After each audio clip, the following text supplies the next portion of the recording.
Section 1. Listening Comprehension.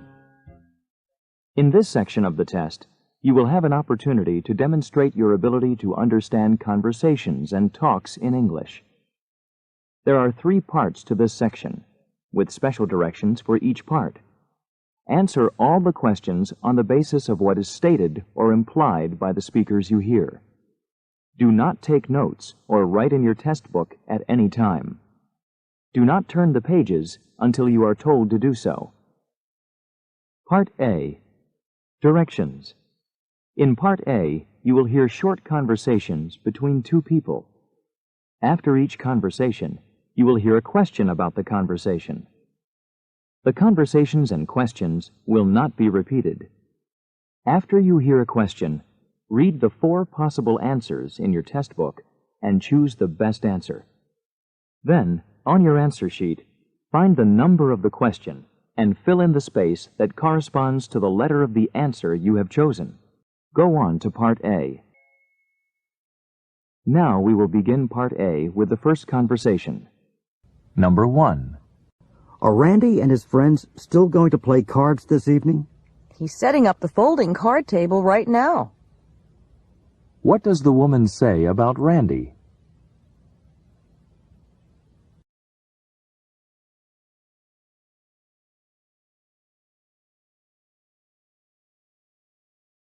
Number 2. Will that be cash, check, or charge? I'm going to write a check, but I just realized I left my checkbook in my car. I'll be right back. What will the man probably do next?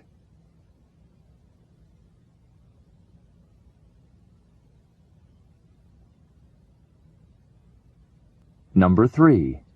I'll never be able to get through all these books on Professor Gray's reading list. But Mark, not all of them are required. What does the woman tell Mark?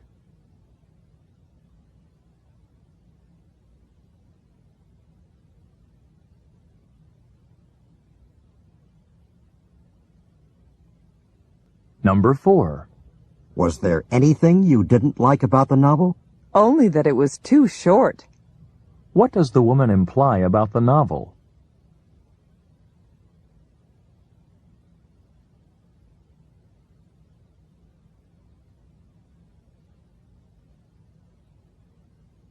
Number 5.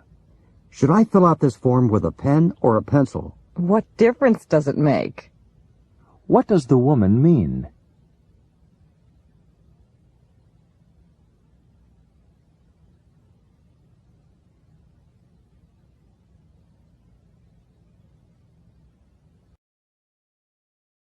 Number 6.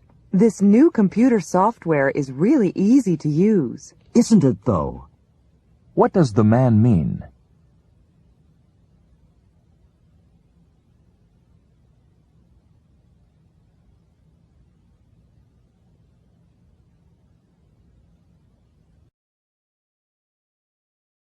Number 7.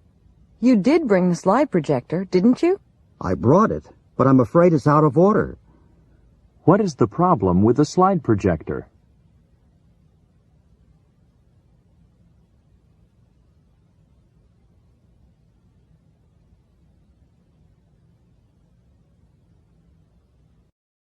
Number 8.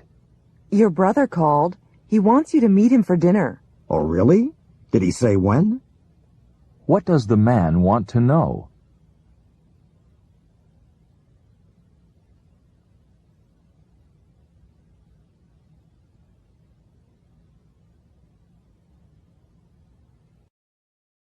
Number 9. Have you heard from Howard lately? Funny you should ask. Yesterday, from out of the blue, I got a letter from him. What does the man say about Howard?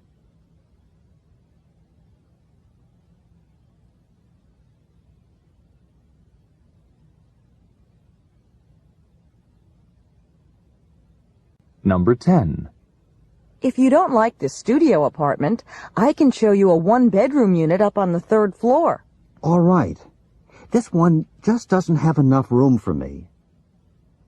How does the man feel about the studio apartment?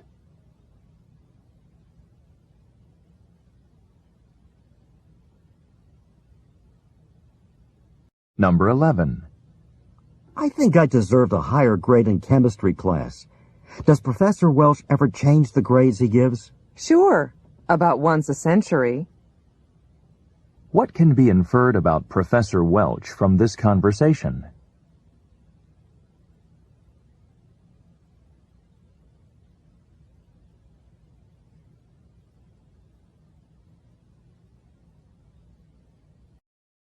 Number 12. I wonder how I did on Professor Porter's test. Oh, she's already posted the grades on her office door. What does the man say about Professor Porter?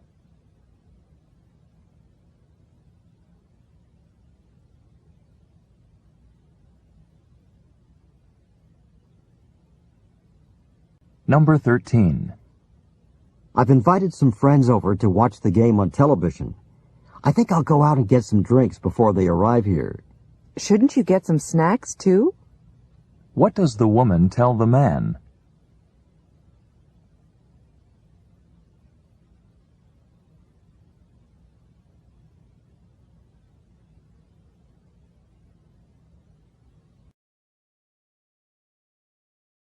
Number 14. I'm going to drop my political science class. It meets too early in the morning for me. Alan, is that really a good reason to drop the class? What does the woman imply?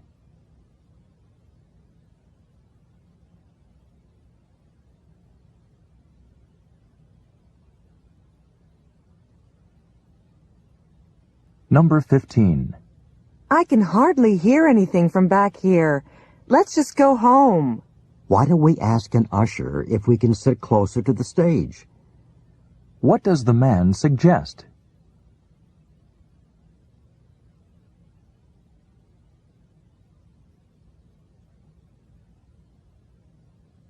Number 16.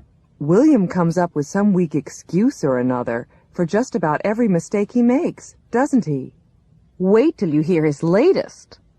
What do the speakers imply about William?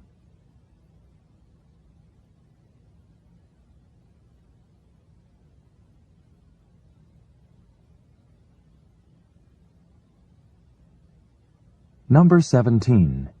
What a beautiful sunset. You should photograph it, Melissa. If I had some film in my camera, I would. What does Melissa mean?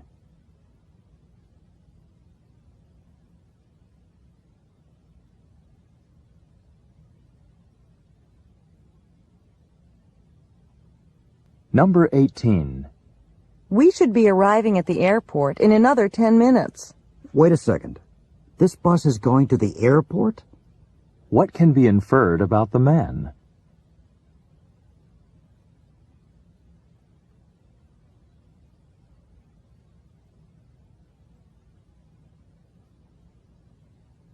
Number 19. I wonder when the Board of Regents will pick a new dean of students. Who knows? They're not even scheduled to meet until next month.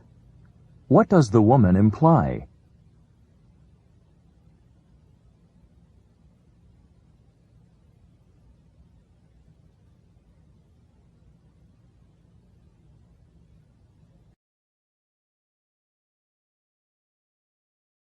Number 20.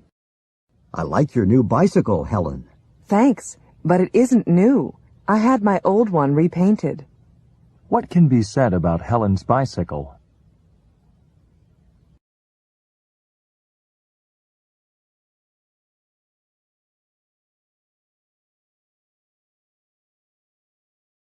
Number 21. We should never have listened to Harvey. If only we'd asked someone else for advice. What do they mean?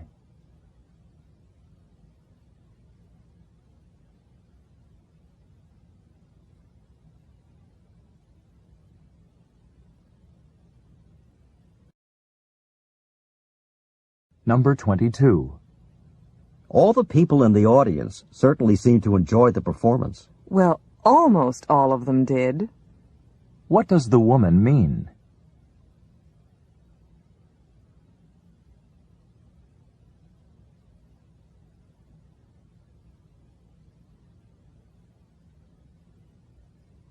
Number 23. How was your room last night? I slept like a baby, and the rates were quite reasonable. What are these people probably discussing?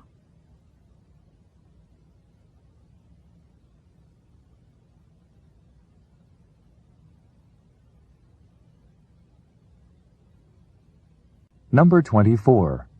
Professor White, a few of us in the back of the room didn't get a copy of your syllabus. There are 23 names on my class list, so I only brought 23 copies of the syllabus. What can be inferred from Professor White's remark?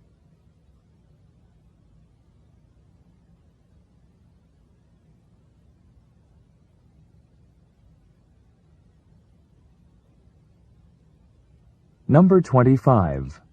We're not far from Mount Pleasant Street. There are some antique stores there that have some wonderful things, and they're fairly cheap. They have some nice antiques, all right, but I sure wouldn't call them cheap. What does the man mean?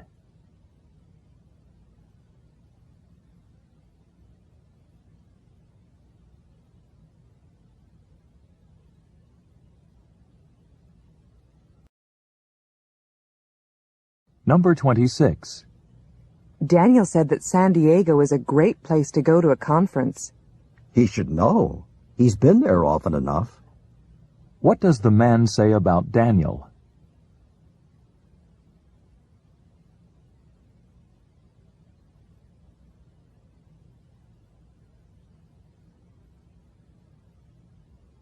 Number 27. Have you ever gone for a ride with Charlie? I sure have. He seems to think he's a race car driver, doesn't he?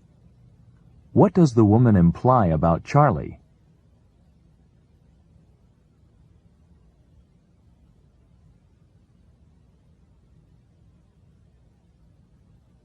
Number 28. Try a bowl of this soup and see how you like it. It's a new brand. I'd say it stacks up pretty well against the other kinds. What does the man mean?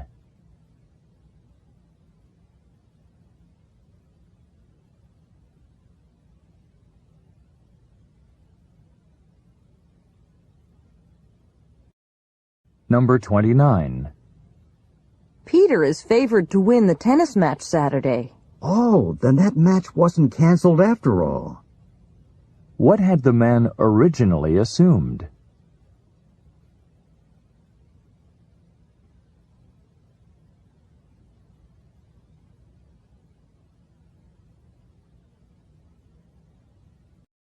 Number 30.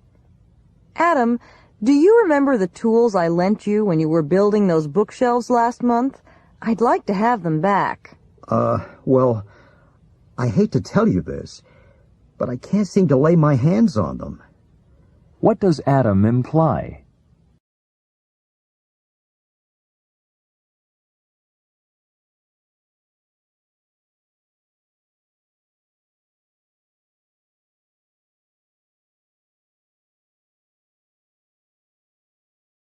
This is the end of Part A. Go on to Part B. Now read along with me as I read the directions for Part B. Remember, you should not read ahead or turn the pages while the directions for this part are being read. Part B. Directions. In this part, you will hear longer conversations. After each conversation, you will hear several questions. The conversations and questions will not be repeated. After you hear a question, read the 4 possible answers in your test book and choose the best answer. Then, on your answer sheet, find the number of the question and fill in the space that corresponds to the letter of the answer you have chosen. Remember, you are not allowed to take notes or write in your test book. Now we will begin Part B with the first conversation. Questions 31 to 33. Listen to the following conversation. Good morning, Diana. What did you want to talk to me about? Good morning, Professor Lane. I wanted to talk to you about changing my major. You see, I've decided that when I graduate in 3 years, I'd like to work in an art museum. I think I should change my major to art history. You know, Diana, I think you should give this decision some more thought. You've done well in your year as a business major. Besides, all organizations need good managers, whether they're private companies or nonprofit foundations like museums. I suppose that's true, but wouldn't I still have to know a lot about art? Why not take a few elective courses in art history and try working a few hours a week as a volunteer at the local art museum? See if you really like working there. Number 31. What is the probable relationship between these two speakers?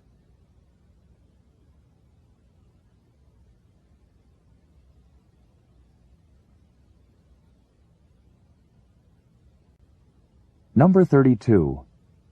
When does Diana hope to begin working at a museum?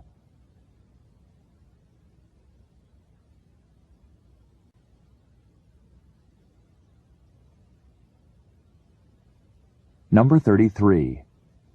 What does the man advise Diana to do?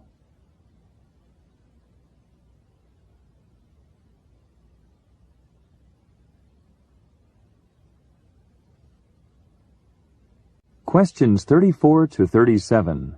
Listen to a conversation between two students. Gloria, hello. You're not looking too happy. What's the matter? Have you been studying too much? Oh, hi. No, that's not it. The problem is that I was planning to go home over spring break, but my travel agent just told me all the airlines are fully booked that week. Why not go by car? It's too long a trip to take by myself, and gasoline is so expensive. Have you checked the ride board? Maybe you can get a rider to go with you. The ride board? What's that? It's a bulletin board that has a map of the United States on it. The map is divided into different regions, and each region has a different number. Say you want to go to New England. That would be box number 1. There are boxes for each number. You can put a white card or a blue card in one of the boxes. What's the difference between a blue card and a white one? Blue means you have a car and need riders to share the driving. White means that you're looking for a ride. So I should go look at the white cards to see if anyone needs a ride to where I'm going, right? Yeah, and fill out a blue card, too. So where is this ride board? It's on the 2nd floor at the Student Union building, right by the campus cinema. Number 34. Why does Gloria look unhappy?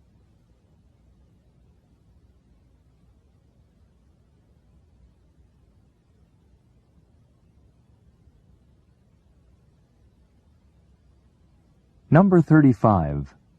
According to the man, what do the numbers on the boxes at the ride board indicate?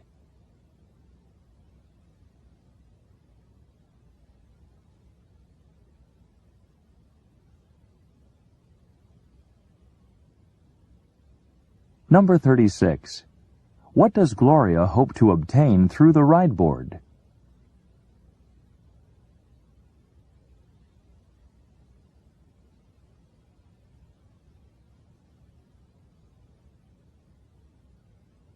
Number 37. Where is the ride board?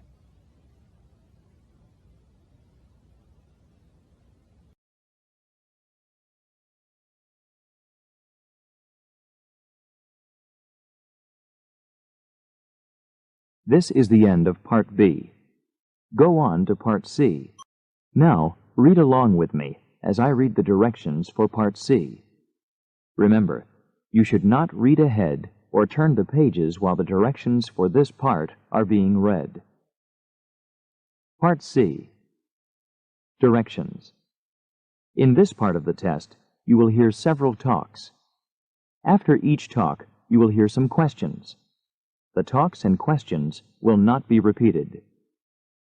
After you hear a question, read the 4 possible answers in your test book and choose the best answer. Then, on your answer sheet, find the number of the question and fill in the space that corresponds to the letter of the answer you have chosen. Remember, you are not allowed to take notes or write in your test book. Now we will begin Part C with the first talk. Questions 38 to 42. listen to a student telling his friends about an experience he had. I saw something rather unusual late last Sunday night. My roommate Ron and I were driving back here to the university from my parents' house. They live in a small town about 70 miles from here. We'd stopped so that I could drive. Ron was really tired. When all of a sudden the whole sky was lit up. I thought I was seeing a UFO, a real flying saucer. Ron thought maybe it was an airliner going down, or a satellite coming out of orbit. A fireball shot across the sky. It looked almost like fireworks. Then the light disappeared behind the hills. It wasn't until the next morning, when I was listening to the morning news on the radio, that I found out what had happened. Apparently, I'd seen a large meteorite. The light was caused by the heat of friction as the meteor traveled through the atmosphere. Most meteors burn up in the upper atmosphere, according to the announcer, but large ones can hit the ground. This one was unusual in that pieces of it were recovered. They landed in a parking lot about 20 miles from where we were. My mother told me that when she was young, she read a story in a magazine about a meteorite that crashed through the roof of a house and hit a woman sleeping in her bedroom and broke her leg. Anyway, it was an incredible sight, and I'm glad I was lucky enough to see it. Number 38. What did the man initially believe he had seen?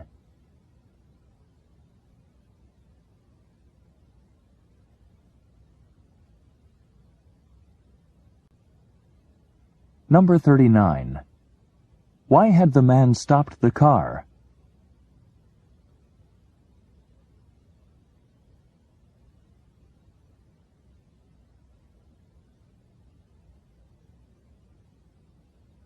Number 40. How did the man learn what he had actually seen?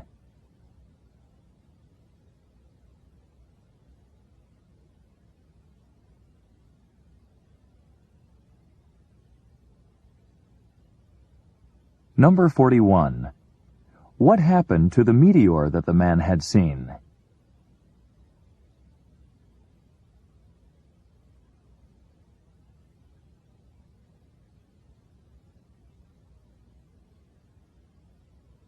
Number 42.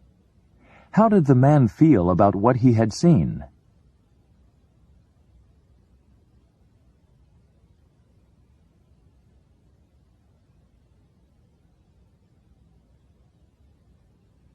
Questions 43 to 46.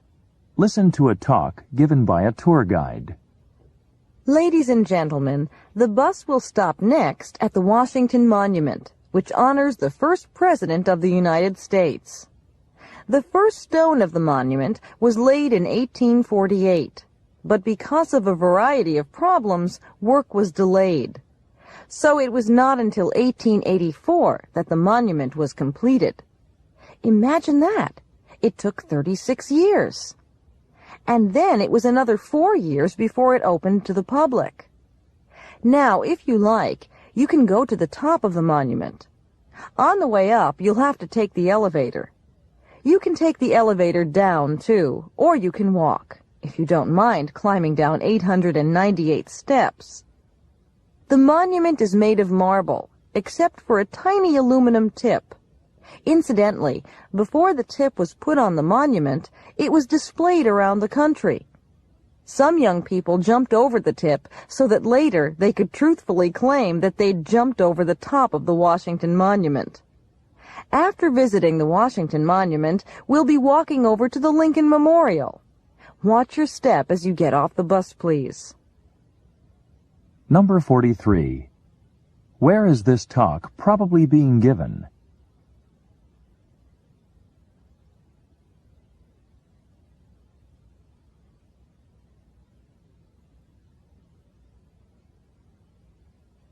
Number 44.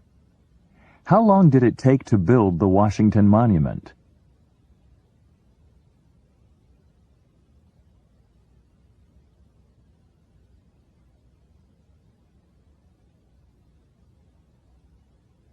Number 45. According to the speaker, what must those people who go to the top of the Washington Monument do?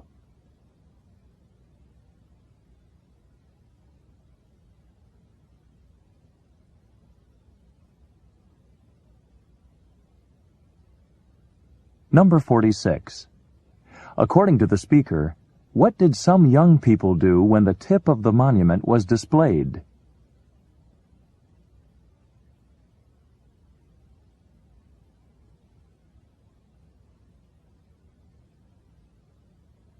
Questions 47 to 50. Listen to the following lecture. Good day, class. Today we're going to continue our discussion of American music with a look at the songs of the frontier period. Nearly everyone who went west, the mountaineers, the miners, the river raftsmen, the railroad workers, had songs to accompany their work. And after work, the men and women of the frontier sang and danced to fiddle tunes or country dances.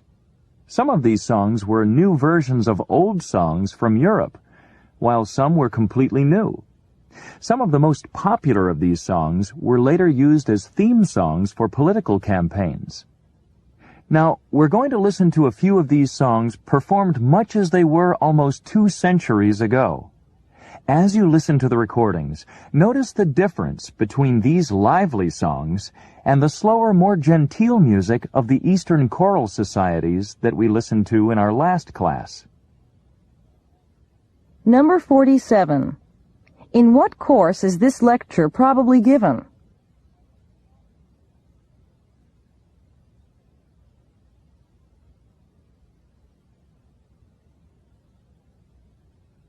Number 48. What can be inferred about the songs of the frontier?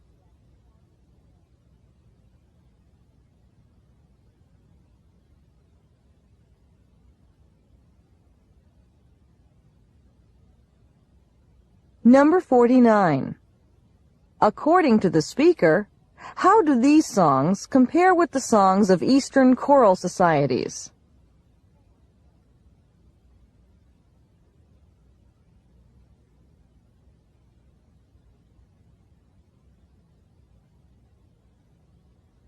Number 50.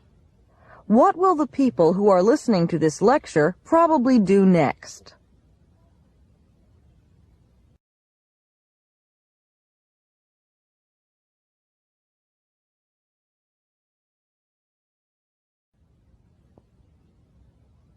This is the end of Section 1, Listening Comprehension.